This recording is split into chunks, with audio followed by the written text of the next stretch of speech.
bil qulub. Para spiritualis, manusia-manusia rohani itu, ya, para waskita, para sufi besar gitu ya. Itu untuk ngetes hatinya itu beliau-beliau itu melakukan eksperimentasi, percobaan-percobaan.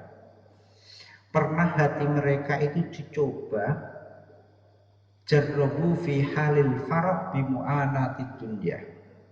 Jadi pernah pada satu masa melakukan eksperimentasi, hatinya senang, terus pokoknya apa, menekuni duniawi, terus berhasil gitu, mendapatkan jabatan segala-galanya. Ini pengalaman Imam Ghazali juga kan. Imam Ghazali pernah memimpin jadi rektor universitas apa, institut pesantren apa institut pesantren Nahdlatul Ulama. Jadi pernah dengan segala kebesaran yang didapatkan itu. Nah, itu padahal jabatan akademik keilmuan itu masih dianggap dunia, apalagi jabatan politik, jabatan apa ya, itu yang lain. Itu ketika mereka para cerdik cendekiawan, cara cerdik waskita ini, kita para sufi ini, itu ketika mengalami puncak kejayaan duniawi, itu hatinya mereka merasa hatinya qasiyah, hatinya atos. Apa kalau ada zikir Allah itu gak ngefek, hari akhir wis gak, dino kiamat gak kepikir. Jadi atine adoh saka pangeran dilingno angel gitu, apa neh ngirus kiamat atos.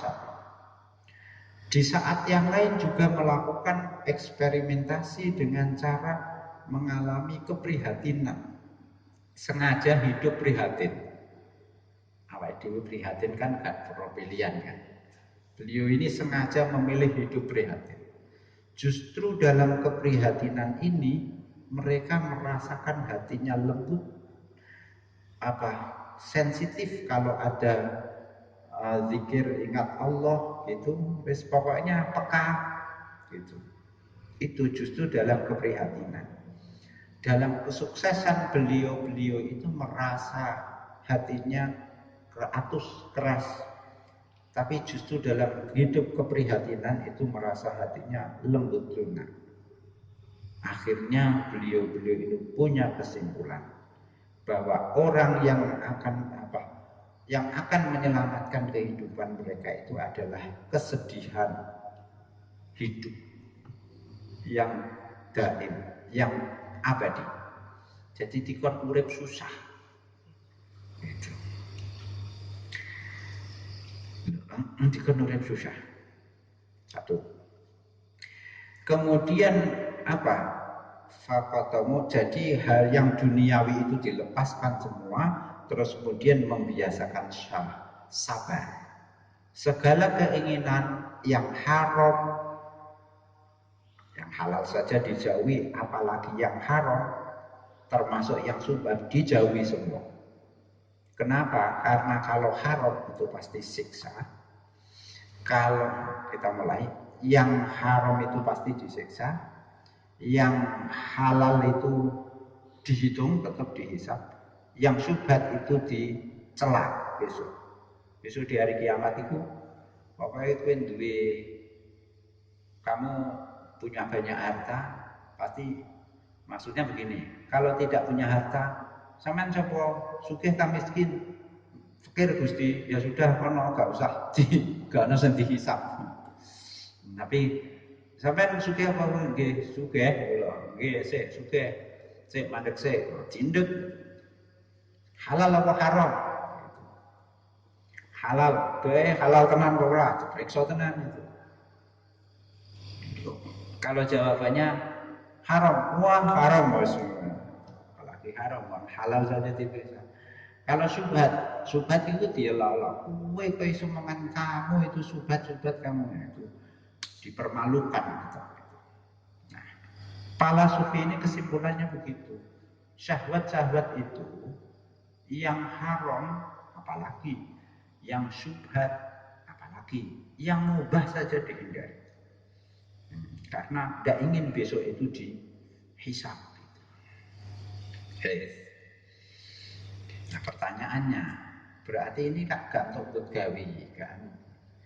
Dikon susah, dikon urip prihatin. Ini loh ya. Sekarang kita itu fair saja. Kalau kita berhadapan dengan orang lain, nek ngarepe wong liya, kowe dikon ngetokno seneng, bahagia, gembira itu.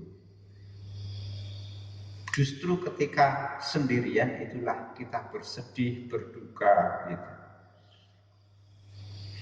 Orang ngarepe wong ketok susah, disakake, saat dia dikasihane. Biasanya kita gitu. Terus pas sendirian, apa sih? Nah, ajaran kita itu yang begitu. Rasulullah SAW itu sumeh aja kalau dilihat orang seneng, tapi dalam kesendiriannya di tengah beliau sedih, berduka, mikir umatnya gitu. Tuh, yang dimaksud yang ini tadi, yang berduka ya tidak untuk ditampakkan orang lain, tapi untuk dirinya sendiri. Jadi jangan salah tempat. Kita lanjutkan. Nah, para sufi ini, ulul hazmi ini, para waskito ini tadi, itu mengabaikan semua syahwat, kemudian istighol bita'atillah.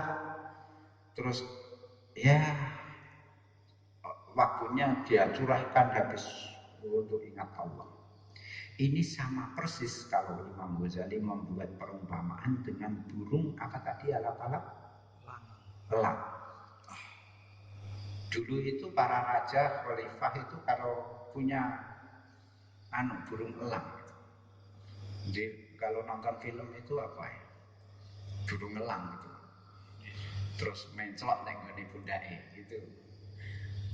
Tahu nonton film ora? Nah, itu siapa itu? Biasanya Panji, toprak itu.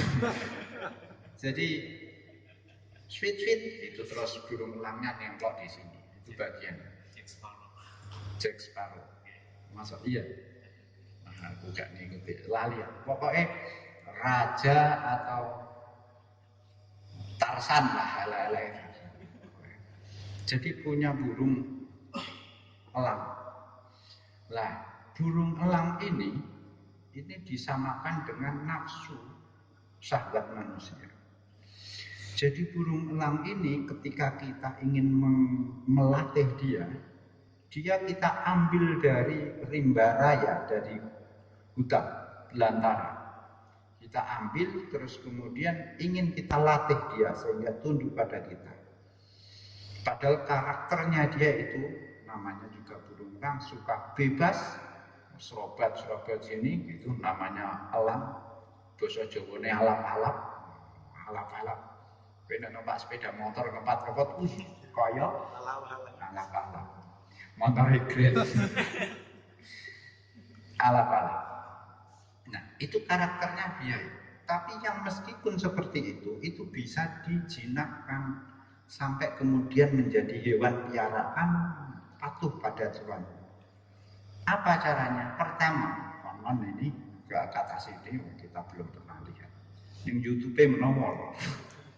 So, semua selesai dengan YouTube. Itu setelah diambil burung elangnya diambil dari hutan, dimasukkan di kamar, dia dikerangkeng dulu, ditaruh sangkar yang kuat, ditaruh sangkarnya, diletakkan di kamar yang gelap, dan matanya itu dijahit konon, dijahit, sehingga dia tidak bisa melihat apa-apa. Sehingga dia tidak bisa melihat apa-apa. Karakter dia yang semula itu suka alap-alap itu tadi, terbang ke sana ini, nyambar sana sini itu, akhirnya tidak ada, mati. Jadi naluri dia untuk terbang bebas lepas itu, serobot sana serobot sini, itu akhirnya tidak ada, mati. Nah, kalau sudah dia lupa, sampai dia beberapa waktu dia lupa bahwa dia dulu sudah pernah menjelajah angkasa raya, kan begitu. Lali deh, soalnya dikerangkan ini tadi. Nah, terus kalau sudah seperti itu, si tuan, pemiliknya, itu akan memberi makan dia daging. Karena dia lapar, tidak punya objek apa-apa, dikasih makan daging. Sambil cari muka, pencitraan ini tuannya. Gehem, wah terus dia makan daging. Akhirnya dia setiap kali merasa hutang budi, menyelamatkan dan sebagainya, akhirnya dia tunduk kepada tuannya. Kalau dipanggil tuannya, langsung dikai jenenge sapa? Bejo, koak, gitu. Dikai jeneng bejo. Kalau mendengar suara tuannya, langsung dia simpati, senang. Kalau melihat tuannya teriak karena takut, cemas, terancam, dia tidak rela, dia membela tuannya. Makanya kalau raja-raja dulu itu kalau perang bawa gagak itu sweet gitu langsung gini. Terus kalau tuannya itu misalnya terluka dalam perang, dia segera melakukan apalah pokoknya ngabari permaisuri apa selir dikabari. Kuak gitu. Jadi mesti ini suami ini si raja sedang dalam musibah. Nah, itu cara melulutkan, menjinakkan burung pelak.